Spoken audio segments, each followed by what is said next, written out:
প্রিয় শিক্ষার্থীরা, আশা করি তোমরা সবাই ভালো আছো। ঢাকা শিক্ষা board laboratory school and college কর্তৃক আয়োজিত আজকের অনলাইন ক্লাসে তোমাদের স্বাগত জানাচ্ছি। আমি জাহাঙ্গীর আলম, সহকারী শিক্ষক।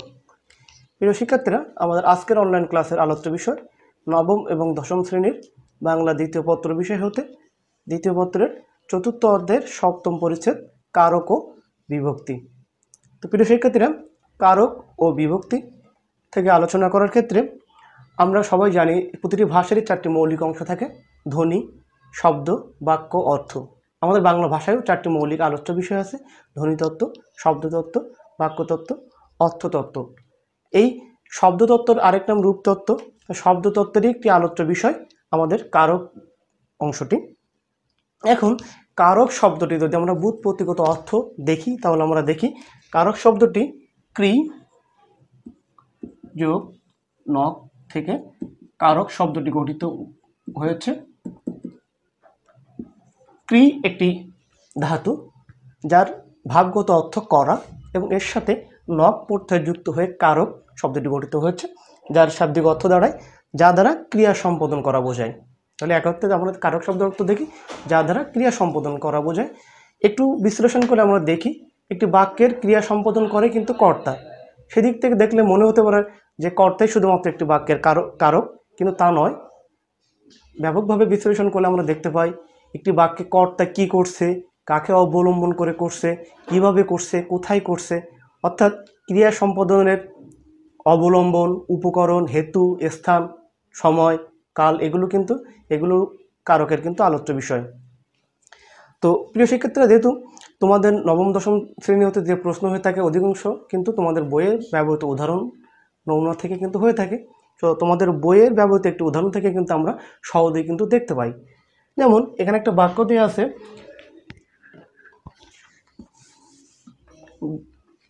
খেয়াল করবে, বেগম সাহেবা প্রতিদিন ভাড়ার থেকে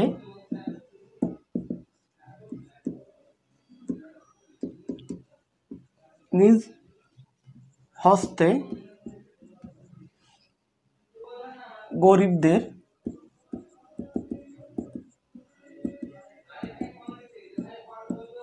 চাল দিতেন। আমরা পুরো একটা বাক্য দেখলাম, বেগম সাহেবা প্রতিদিন ভাড়ার হতে নিজ হস্তে গরিবদের চাল দিতেন। এখন আমরা সহজেই কিন্তু কারক বিভক্তি নির্ণয় করার ক্ষেত্রে আমাদের আগে কি নির্ণয় করতে হবে? এই বাক্যের ক্রিয়াপদ কোনটি সেটা কিন্তু আগে নির্ণয় করতে হবে। চাল দিতেন এই বাক্যের কিন্তু ক্রিয়াপদ। এখন এই ক্রিয়াপদকে কিন্তু যদি আমরা এই বাক্যে কাজটি করতে থেকে কর্তাকে, ক্রিয়াপদকে যদি আমরা কে দ্বারা প্রশ্ন করে কোনো উত্তর পাই, চাল দিতেন, কে দিতেন? বেগম সাহেবা। তাহলে এই বাক্যে কিন্তু কর্তাকে বেগম সাহেবা। তো আমরা আগেই বলেছি যে শুধু কর্তাই কিন্তু এই বাক্যের কারক নয়, কর্তা কাকে অবলম্বন করে করছে, কিভাবে করছে, কখন করছে, এই সব কিছুই কিন্তু কারক হিসেবে বিবেচিত হয়। এখন দেখো, আমরা যদি এখানে দেখি কখন একটা সময় আসবে, কোথা থেকে আসতেছে, কিভাবে, নিজের হাত দ্বারা, কাদের, গরিবদের, কি দিতেন, চাল দিতেন, এরকম কিন্তু আমাদের ক্ষেত্রে কিন্তু আমরা সহজে দেখতে পাই। আমরা এই একটি উদাহরণ থেকে কিন্তু আমরা সহজে, যে আমরা বলছি যে বাকি কে কাজ করছে, কিভাবে করছে, কখন করছে, কাকে অবলম্বন করে করছে, এই যে নানাবিধ কিন্তু দৃষ্টিকোণ, এই নানাবিধ দৃষ্টিকোণ থেকে কারককে কিন্তু 6 ভাগে ভাগ করা হয়েছে। দেওয়া আছে কর্তৃকারক, কর্মকারক, করণকারক, অপদানকারক এবং অধিকরণকারক। আমরা এই একটি উদাহরণ থেকে কিন্তু আমরা 6টি কারকেরই উদাহরণ কিন্তু আমরা পেয়ে থাকি। যেমন এই বাক্যে আমরা বলেছি কর্তাকে কে বা কাকে দ্বারা প্রশ্ন করে যদি কোনো উত্তর পাই, কে দ্বারা প্রশ্ন করে যদি কোনো উত্তর পাই, তাহলে কিন্তু আমরা যে উত্তর পাবো সেটি কিন্তু এই বাক্যের কর্তা। তাহলে এই বাক্যের কর্তাকে বেগম সাহেবা। তাহলে এটি যখন শুধু এই বাক্যের নিচে দাগ থাকবে, তখন কিন্তু এটা কি হবে? কর্তৃকারক হয়ে যাবে। বেগম সাহেবা কর্তৃকারক। এর পাশাপাশি কি দ্বারা প্রশ্ন করে বা কাকে দ্বারা প্রশ্ন করা হয় তখন যে উত্তর পাওয়া যায় সেটা কিন্তু কর্মপদ বা কর্মকারক। যেমন দিতেন, কি দিতেন? চাল। চালটি কিন্তু এই বাক্যে কী কারক? কর্মকারক হবে। এর পাশাপাশি করণ কারক, কি দ্বারা, যদি প্রশ্ন করে কোনো উত্তর পাওয়া যায় তাহলে সেটা কিন্তু করণ কারক। কি দ্বারা বা কি উপায় যদি কোনো প্রশ্ন করে উত্তর পাওয়া যায় কি দ্বারা দিতেন, নিজ হস্ত দ্বারা, তাহলে এটি কিন্তু অটোমেটিক্যালি করণ কারক হয়ে যাবে। এর পাশাপাশি কাদের বা কাকে প্রশ্ন করে যদি কোনো উত্তর পাওয়া যায় ক্রিয়াকে, তাহলে যে উত্তর পাওয়া যাবে সেটি কিন্তু কি হবে, সম্প্রদান কারক। যেমন কাদেরকে দিতেন, গরিবদের কিন্তু তিনি দিতেন, তাহলে এটি কি হবে, সম্প্রদান কারক হয়ে যাবে। তাহলে আমরা এটি প্রথমটা দেখি কর্তৃ। চালটা আমাদের কি আসবে, কর্ম, হস্তে করণ, কাকে সম্প্রদান,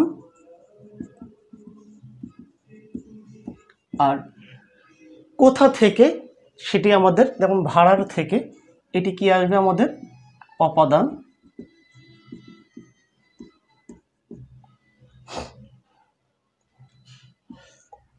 কখন দিতেন, একটা নির্দিষ্ট সময় অধিকার করে, একটা দিনের একটা নির্দিষ্ট সময় কিন্তু অধিকার করে আছে প্রতিদিন, তাহলে এটি হয়ে যাবে আমার অধিকরণ। তাহলে আমরা কিন্তু এই একটি বাক্য থেকে কিন্তু কর্তৃকারক, কর্মকারক, করণকারক, অপাদানকারক বা অধিকরণ কারক সবগুলো কিন্তু আমরা পেয়ে থাকি।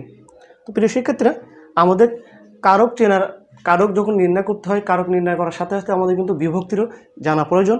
কারণ বিভক্তি কেন প্রয়োজন সেটা কিন্তু আমরা একটু উদাহরণ থেকে দেখব। বিভক্তি আমরা জানি বাক্য কাকে বলে, এক বা একাধিক সার্থক শব্দ পাশাপাশি বসে যখন সম্পূর্ণ মনের ভাব প্রকাশ করে তখন তাকে বাক্য বলে। যেমন আমি একটা উদাহরণ রাখলাম, করিম স্কুল পড়।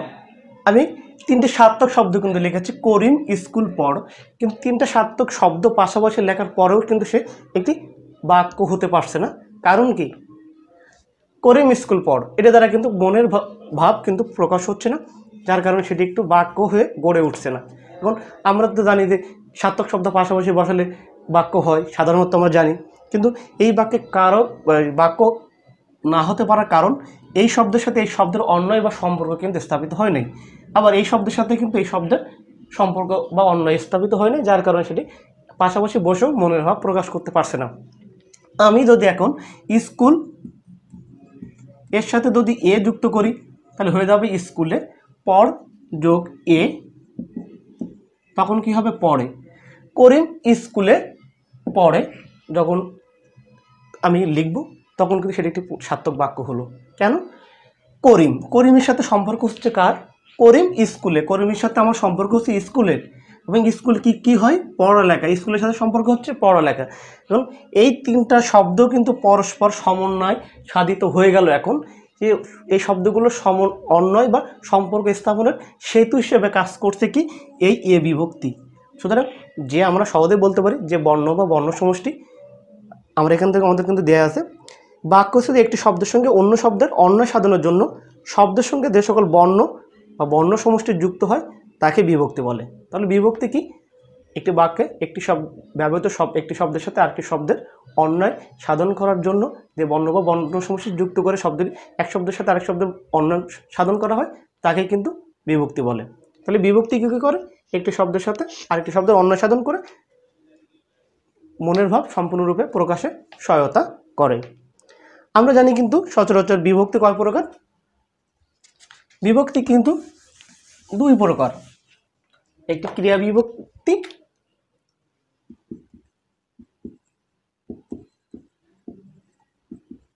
আরেকটি শব্দ বিভক্তি বা নাম বিভক্তি।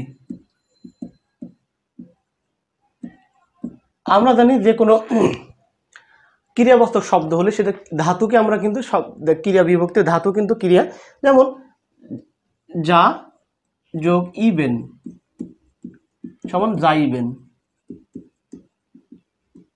এখানে যেমন নাম বিভক্তি ফুল যোগ এল ফুল এল, এভাবে কিন্তু আমার যেমন স্কুল যোগ এ সমান স্কুলে। তাহলে আমার ক্রিয়ার বাইরে যে শব্দ, ধাতু বা ক্রিয়ার মূল বাদে যে শব্দগুলো, সেই শব্দগুলো কিন্তু আমরা নাম শব্দ বলি। আর আমাদের ক্ষেত্রে আলোচ্য বিষয় শব্দ বা নাম বিভক্তি, কারণ শব্দ বা নাম বিভক্তির সাথেই কিন্তু কারকের সম্পর্ক। তাহলে আমরা নাম বিভক্তি বা শব্দ বিভক্তি, আমাদের এটা এখন ক্রিয়া বিভক্তি আমাদের কাছে খুবই গুরুত্বপূর্ণ না, আমাদের গুরুত্বপূর্ণ আমাদের কাছে শব্দ বিভক্তি বা নাম বিভক্তি, কারণ এটি সরাসরি কারকের সাথে সম্পর্কযুক্ত।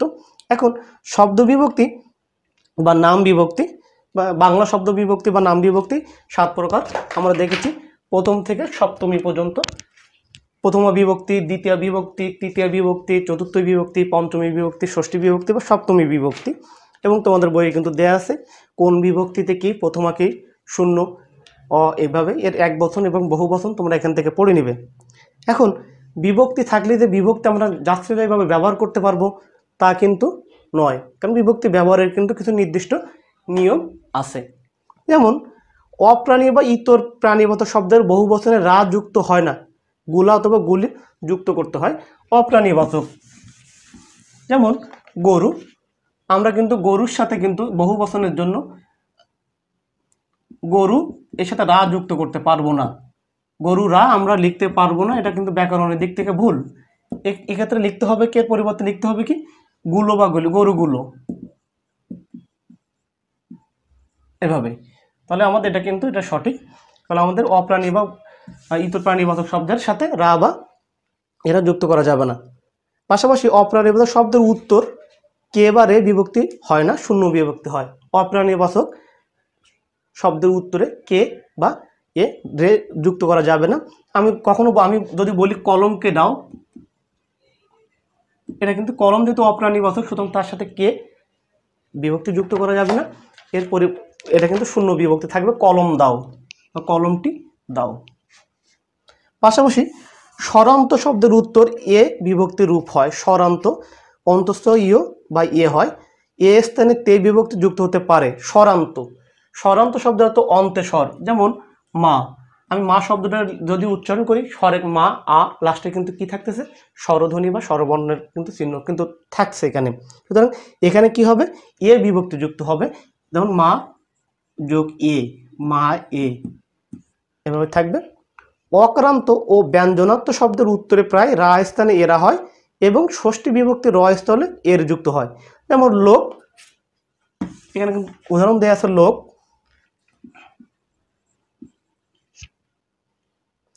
যোগ রা, আমার হচ্ছে কি লোকেরা, লোকেরা, আমার কিন্তু শেষের উচ্চারণ দেখো থাকতেছে কিন্তু এরা, লোকেরা, এখানে এ থাকতেছে এ আর রা থাকতেছে, লোকের সাথে এরা কিন্তু যুক্ত হচ্ছে, এভাবে কিন্তু থাকবে। তাহলে আমরা মোটামুটি বিভক্তি যোগের নিয়ম কিন্তু আমরা দেখলাম। এখন আমরা তাহলে কারক কাকে বলে এবং 6টি কারকের প্রকারভেদ আমরা শুরুতে দেখেছি। এখন এর পাশাপাশি আমরা এখন এক একটি কারক আলাদাভাবে কিন্তু আমরা দেখার চেষ্টা করব। আমাদের প্রথম আসছে কি কর্তৃকারক। বাক্যস্থিত যে বিশেষ্য বা সর্বনাম পদ ক্রিয়া সম্পন্ন করে তাই কর্তা বা কর্তৃকারক। আমাদের একটি বাক্যের কাজ সম্পাদন করে কে, যেমন করিম বই পড়ে, এই বাক্যে আমার আগে আমাদের কাজ থাকবে কি ক্রিয়াপদ কোনটি সেটা নির্ণয় বের করা পড়ে। তাহলে আমরা আগে দেখেছিলাম যে ক্রিয়াপদকে কে দ্বারা বা কারা দ্বারা যদি প্রশ্ন করে উত্তর পাওয়া যায় তাহলে সেটি কি কারক, কর্তা, আর কর্তার ক্ষেত্রে সেটা কর্তৃকারক। কে কে পড়ে যদি উত্তর আমরা পাই করিম, তাহলে এটা অবশ্যই এই বাক্যে কি কর্তা, আর কর্তা যখন ক্রিয়া সম্পাদন করে তখন সেটাকে অবশ্যই কর্তৃকারক বলে। এখন খেয়াল করো কর্তৃকারকের কিন্তু বিভিন্ন প্রকারভেদ কিন্তু আমাদের এখানে রয়েছে। যেমন মুখ্য কর্তা, মুখ্য শব্দের অর্থ আমরা কিন্তু জানি প্রধান, যে বাক্যে কিন্তু মুখ্য শব্দের অর্থ কিন্তু প্রধান, যে যে নিজেই ক্রিয়া সম্পাদন করে তাকে কিন্তু আমরা মুখ্য কর্তা বলি। যেমন ছেলেরা ফুটবল খেলে, এই বাক্যে কর্তা কারা, কর্তা ছেলেরা, এরা সরাসরি কিন্তু এই বাক্যে যে কাজটি হচ্ছে ফুটবল খেলা সেটি কিন্তু এই বাক্যে ছেলেরা সরাসরি খেলছে, সুতরাং এটি কি কর্তা, মুখ্য কর্তা। আচ্ছা, এর পাশাপাশি প্রযোজক কর্তা, মূল কথা যখন অন্যকে কোনো কাজে নিয়োজিত করে তা সম্পন্ন করে তখন তাকে প্রযোজক কর্তা বলে। যেমন উদাহরণ আছে শিক্ষক ছাত্রদের ব্যাকরণ পড়াচ্ছেন। এই বাক্যে কিন্তু দুইভাবে কাজটি হচ্ছে, কেউ আরেকজনকে কাজে নিয়োজিত করছে আর তাকে দিয়ে কাজটি করাচ্ছে। মূল কাজটি দেখো, ছাত্ররা ব্যাকরণ পড়ছে এখন, কিন্তু তারা নিজেরা পড়ছে, শিক্ষক তাদেরকে কিন্তু পড়াচ্ছেন। শিক্ষক পড়াচ্ছেন, ছাত্ররা পড়ছে, দুইটি ভাব, ক্রিয়ার ভাব কিন্তু এই বাক্যে প্রকাশমান। এখন যে আরেকজনকে দিয়ে কাজটি করাবে সেই ওই বাক্যের কিন্তু প্রযোজক। যেমন শিক্ষক কিন্তু ওদেরকে পড়াচ্ছেন, তাহলে এই শিক্ষক কিন্তু প্রযোজক কর্তা। যেমন আমরা যদি কোনো কিছু দেখি, আরও সহজভাবে দেখি, আমরা অধিকাংশ ক্ষেত্রে কোনো ফিল্ম বা ছবির ক্ষেত্রে আমরা দেখি প্রডিউসার বা বাংলা প্রডিউসার, বাংলা প্রযোজক। প্রযোজক কী কাজ করে? প্রযোজক কিন্তু অর্থ লগ্নি করে কাউকে বলে, কাউকে দ্বারা একটি ফিল্ম তৈরি করে নেয়। এখন যে ফিল্ম যে তৈরি করে নির্দেশনা দিয়ে, সে কি ডিরেক্টর বা পরিচালক। পরিচালক কিন্তু পুরো ছবিটা সরেজমিনে কিন্তু তিনি নির্দেশনা দিয়ে করে, কিন্তু পরিচালককে আরও একজন কি বাইরে থেকে কিন্তু ইনফ্লুয়েন্স করে কাজটি করায়, তাকে যেভাবে হোক, যে কিছুর বিনিময়ে হোক, তাকে দিয়ে তিনি ফিল্মটা তৈরি করে নেয়। তাহলে প্রযোজককে যে অন্যকে দিয়ে কাজটি করাবে সেই প্রযোজক হয়ে যাচ্ছে এরকম। তাহলে আমরা প্রযোজক কর্তা আমরা দেখলাম। এর পাশাপাশি প্রযোজক কর্তা আমরা দেখো যে প্রযোজক কর্তা যাকে নিয়োজিত করে কাজটি করাবে তারাই কিন্তু এখানে প্রযোজকর্তা কিন্তু থাকবে। যেমন এই বাক্যে কিন্তু ছাত্রদের কিন্তু শিক্ষক পড়াচ্ছেন, তাহলে শিক্ষক কিন্তু তাদেরকে নিয়োজিত করে পড়াচ্ছেন, শিক্ষক প্রযোজকর্তা। আর ছাত্রদেরকে তিনি নিয়োজিত করে পড়াচ্ছেন, সুতরাং ছাত্ররা কি কর্তা? প্রযোজ্যকর্তা। সহজভাবে বলি যে একটি বাক্যে একই সাথে সমান্তরালভাবে কাজের দুইটি ভাব প্রকাশ পাচ্ছে। একজন আরেকজনকে দিয়ে কাজ করাচ্ছেন, যে কাজটি করাচ্ছেন সেই প্রযোজক, আর যাকে দিয়ে করাচ্ছেন সেই প্রযোজ্যকর্তা। ব্যতিহার কর্তা মূল কর্তার অনুকরণীয় ব্যতিহার কর্তা কোনো বাক্যে যখন দুটো কর্তা একত্রে এক জাতীয় ক্রিয়া সম্পাদন করে, কর্তা দুইটাই কিন্তু দুইটা একই জাতীয় কাজ করছে, তখন তাকে কি বলবে? ব্যতিহার কর্তা। যেমন বাঘে মহিষে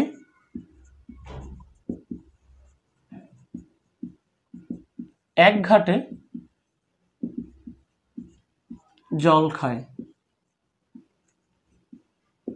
এখানে দেখো বাঘ একটা কর্তা, মহিষও একটা কর্তা। কে জল খায়? বাঘ খায়। কে জল খায়? মহিষ জল খায়। তাহলে একই সাথে ডাবল দুইটা কর্তা আমরা পাচ্ছি, কিন্তু দুইটা কর্তা কিন্তু এই বাক্যে আলাদা আলাদা কাজ করছে না, তারা একই জাতীয় কাজ যখন করছে, সুতরাং তাকে কি বলা হচ্ছে? ব্যতিহার কর্তা বলা হচ্ছে।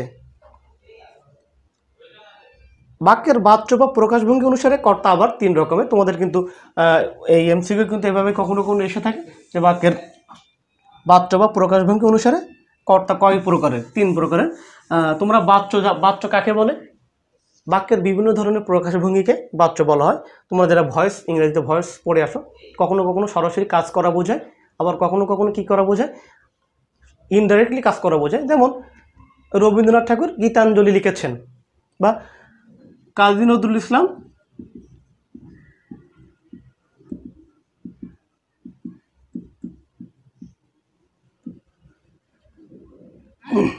নৃত্যক্ষুধা উপন্যাস লিখেছেন। সরাসরি কিন্তু বাক্যের কথা বলা হচ্ছে। এই বাক্যে কিন্তু সরাসরি অ্যাক্টিভ যে ভয়েস আমরা বলি। আবার যদি বলি কাজী নজরুল ইসলাম কর্তৃক নৃত্যক্ষুধা উপন্যাস লিখিত হয়েছে, তখন তো একই অর্থ, কিন্তু প্রকাশভঙ্গি কী হয়ে যাচ্ছে? আলাদা হয়ে যাচ্ছে। সরাসরি যখন কর্তা দ্বারা কাজ বোঝাবে তখন সেটা কর্তৃবাচ্য, আর যখন সরাসরি না বুঝে ইনডাইরেক্টলি বোঝে তখন সেটাকে কর্মবাচ্য, এবং যখন কোনো কর্মপদ থাকে না একটি বাক্যে তখন সেটাকে কী বলা হয়? ভাববাচ্য। খেয়াল করো, কর্মবাচ্যের কর্তা পুলিশ দ্বারা চোর ধৃত হয়েছে। আমরা সরাসরি কিন্তু বাক্য বলি নাই, কর্তৃবাচ্য কিন্তু এটা না। পুলিশ দ্বারা চোর ধৃত হয়েছে, যদি বলা হতো পুলিশ চোরকে ধরেছে তখন সেটা কর্তৃবাচ্য থাকতো, কিন্তু বলছে পুলিশ দ্বারা চোর ধৃত হয়েছে, তাহলে এটি একটি কর্মবাচ্য। কর্মবাচ্যের কর্তা কর্মপদের প্রাধান্য থাকবে। ভাববাচ্যের কর্তা আমরা বলছি ভাববাচ্য কি? যেখানে কোনো কর্মপদ থাকে না। আমরা কর্মপদ কাকে বলে আমরা দেখে এসেছি, কিন্তু কর্মপদ কাকে বলে? ক্রিয়াকে কি অথবা কাকে দ্বারা যখন প্রশ্ন করে কর্মপদ পাওয়া যায়। যেমন সে বই পড়ে, এই বাক্যে পড়ে ক্রিয়াপদকে কি অথবা কাকে দ্বারা যদি প্রশ্ন করে কোনো উত্তর পাওয়া যায় তখন সেটা কি ওই বাক্যের কর্মপদ। তাহলে কি পড়ে বই, তাহলে বই এই বাক্যের কি পদ, কর্মপদ। বই এই বাক্যের কি পদ, কর্মপদ। তাহলে এইভাবে যাবে। পাশাপাশি কর্মকর্তৃবাচ্যর কর্তা, দেখুন এই বাক্য কখনো কখনো কর্মপদ এবং কর্তৃপদ বা একই যদি ভাব প্রকাশ করে সেক্ষেত্রে কিন্তু কর্মকর্তৃবাচ্য বলে, এবং কর্মপদই কর্তৃত্ব স্থানীয়। যেমন বাঁশি বাজে, বাঁশি একই সাথে কর্তা আবার কর্মের কাজ করে, বাজে কি বাজে, বাঁশি, আবার বাঁশি কিন্তু এবারকে ক্রিয়া সম্পাদন করছে, বাঁশি বাজছে, তাহলে এটা একই সাথে কর্মপদ এবং কর্তৃপদের ভূমিকা পালন করার কারণে এটা কর্মকর্তৃবাচ্য বলা হয়। কর্তৃকারকে তোমরা বিভিন্ন বিভক্তির ব্যবহার দেখবে। প্রথম আবার শূন্য বিভক্তি, যেমন হামিদ বই পড়ে, তাহলে হামিদ বই পড়ে, তাহলে হামিদ একটা পূর্ণ মূল শব্দ, হামিদ বই পড়ে, কেন হামিদের নিচে দেখ, হামিদের সাথে কিন্তু কোনো বিভক্তি নাই, আর কোনো বিভক্তি না থাকলে সেটা শূন্য বিভক্তি বা প্রথম বিভক্তি ধরা হয়। বশিরকে দিতে হবে, বশিরকে, তাহলে বশির তার সাথে কে বিভক্তি যুক্ত হয়েছে, তাহলে কে, রে, এ রে এগুলো সব দ্বিতীয় বিভক্তি। এভাবেই দ্বারা দিয়ে কর্তৃক তৃতীয় বিভক্তি, যেমন ফেরদৌসী কর্তৃক শাহনামা রচিত হয়েছে, দ্বারা দিয়ে কর্তৃক থাকলে তৃতীয় বিভক্তি। আর চতুর্থ বিভক্তি দ্বিতীয় বিভক্তির সমান ষষ্ঠী বিভক্তি, আমার যাওয়া হয় নাই। এভাবেই তোমরা কর্তৃকারকের আরও অনেকগুলো উদাহরণ আছে। সপ্তমী বিভক্তি দেখে নিবে, এখানে সপ্তমী বিভক্তি কি, এ অন্তস্থ ইয় তে, এই তিনটা অংশ যদি যুক্ত হয় পদের সাথে তাহলে সেটাকে আমরা সপ্তমী বিভক্তি বলি। যেমন গায়ে মানে না আপনি মোড়ল, গা এ, গা কিন্তু এ বিভক্তি যুক্ত হয়েছে, অন্তস্থ ইয় ঘোড়ায় গাড়ি টানে, সেটা কি দাঁড়াচ্ছে অন্তস্থ ইয় সপ্তমী বিভক্তি, তে বুলবুলিতে ধান খেয়েছে। তো এইভাবে দেখে নেবে। তাহলে কর্তৃকারক গেল আমাদের কর্মকারক। যাকে আশ্রয় করে কর্তা ক্রিয়া সম্পন্ন করে তাকে কর্মকারক বলে, যাকে আশ্রয় করে কর্তা ক্রিয়া সম্পাদন করবে তাকে কি বলবে, কর্মকারক। বা আমরা ক্রিয়াপদকে কি বা কাকে দ্বারা প্রশ্ন করে যদি কোনো উত্তর পাই সেটাই ওই বাক্যের কর্মপদ। আমরা জানি কর্ম দুই প্রকার, একটি মুখ্য একটি গৌণ কর্ম। যেমন বাবা আমাকে একটি কলম কিনে দিয়েছেন, এই বাক্যে ক্রিয়াপদ কোনটা, কিনে দেয়া। এখন আমরা আগে কিন্তু জেনেছি ক্রিয়াপদকে কি অথবা কাকে দ্বারা যদি প্রশ্ন করে কোনো উত্তর পাওয়া যায় সেটি ওই বাক্যের কর্মপদ। দিয়েছেন, কি দিয়েছেন, কলম, এটা কিন্তু একটা, তাহলে এটা কি পদ, কর্মপদ। এখন আবার সুন্দরভাবে ভালোভাবে খেয়াল করে দেখো, কাকে দ্বারা, তা আমরা বলছি কি অথবা কাকে দ্বারা প্রশ্ন করে যদি উত্তর পাওয়া যায় সেটা কর্মপদ। কাকে দিয়েছেন, আমাকে, তো এটাও একটি কিন্তু কি পদ, কর্মপদ। এখন এটাকে দ্বিকর্ম ক্রিয়া বলা হয়। এখন আমরা যেহেতু দেখলাম একটি বাক্যে দুইটাই কর্মপদ রয়ে গেল, এখন আমাদের কাউকে না কাউকে মুখ্য কাউকে না কাউকে গৌণ করতেই হয়।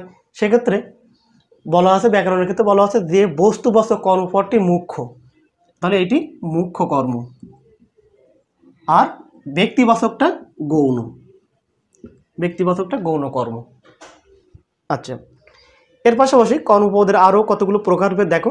সকর্মক্রিয়ার কর্ম, সকর্মক ক্রিয়া কাকে বলে আমরা জানি, যে ক্রিয়ার কর্মপদ আছে সেটা কি সকর্মক।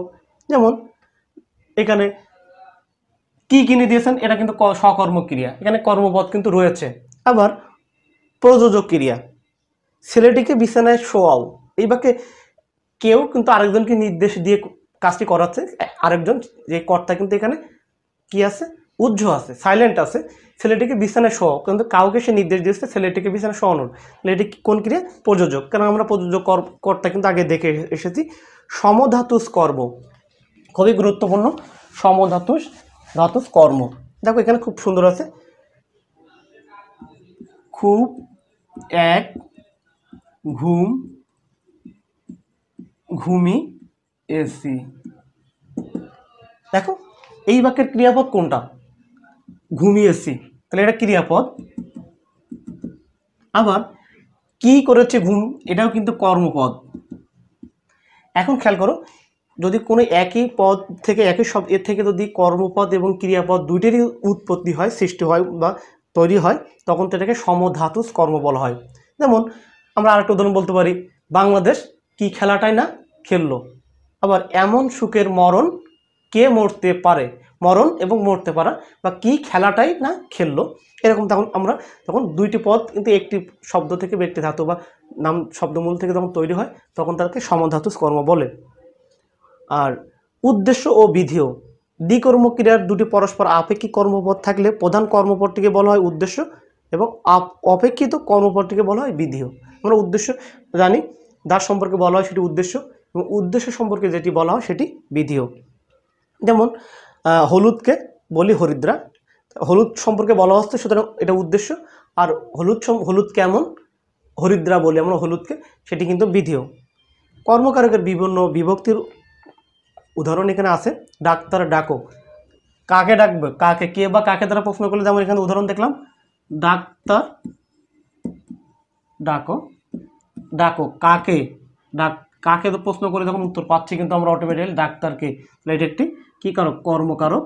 আর কর্মকারকের ডাক্তারের সাথে কিন্তু ডাক্তারকে বা ডাক্তার কোনো বিভক্তি নেই, সুতরাং কর্মকারকের শূন্য বিভক্তি আছে। তাকে বলো, তাকে কিন্তু কে যুক্ত রয়েছে, তাহলে দ্বিতীয় বিভক্তি। এর পাশাপাশি ষষ্ঠী বিভক্তি, তোমার দেখা পেলাম না, র এর ষষ্ঠী বিভক্তি। সপ্তমী বিভক্তি, এ অন্তস্থীয় তে।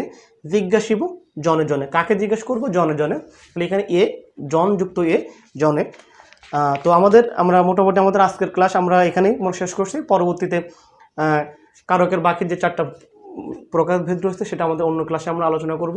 তোমরা প্রথম থেকে শেষ পর্যন্ত আবার একবার রিডিং পড়বে, বোঝার চেষ্টা করবে এর প্রতিটি টার্মগুলো, তাহলে আশা করি তোমরা এখান থেকে যতটুকু পড়ানো হয়েছে ততটুকু তোমরা ভালোভাবে আয়ত্ত করবে।